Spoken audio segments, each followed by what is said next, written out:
Hello everyone, first of all welcome to all my dear student on my YouTube channel Krishna फिर classes. तो बच्चों, आज हम बात करने जा रहे हैं जे के आईआईटी जे की एक और इम्पॉर्टेंट प्रॉब्लम के बारे में। जो प्रॉब्लम आपकी गिवन है, ए पार्टिकल कहते हैं a particle moves along a straight line with its position as a function of time is given by x t is equal to 5t² minus 30³ where x t is the position in meters and t is the time in second.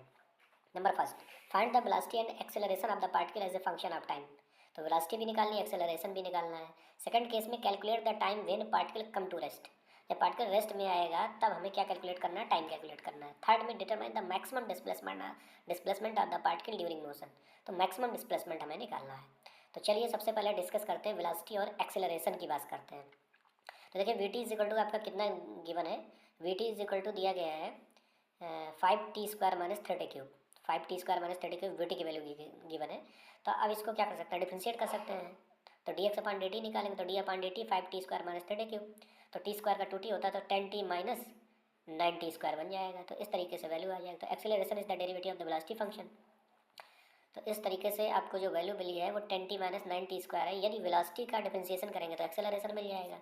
तो dv upon dt find out कर लीजिए। तो dv upon dt is equal to d upon dt 10t minus 9t²। So we will find 10 minus और 9 का 2t का हो जाए, t² का 2t हो जाएगा तो 18t बन जाएगा। तो इस तरीके से 10 माइनस 18t आ जाएगा। नेक्स्ट पॉइंट है time when the particle come to rest. यदि पार्टिकल हमारा रेस्ट में आता है, the particle come to rest when the velocity is zero. जब वेलोसिटी हमारी जीरो होती है तो पार्टिकल रेस्ट में आ जाता है। उस केस में हम क्या निकालेंगे, तो जब पार्टिकल रेस्ट में आता है तो वेलोसिटी को जीरो कर दिया तो इक्वेशन क्या बन जाएगा, 10t minus 9t² is equal to zero. इसमें t कॉमन ले लेंगे तो 10 minus 9t is equal to zero बन जाएगा। अब t इज इक्वल टू यदि जीरो होगा तो t इज इक्वल टू जब जीरो पुट कर देंगे तो देखिए बच्चों क्या मिलेगा, टी इज इक्वल टू एक तो केस में नहीं, दो फैक्टर यहाँ मिलेंगे। एक तो t is equal to zero होगा और दूसरे में 10 minus 9t is equal to zero. तो t is equal to 10 upon 9 आ जाएगा।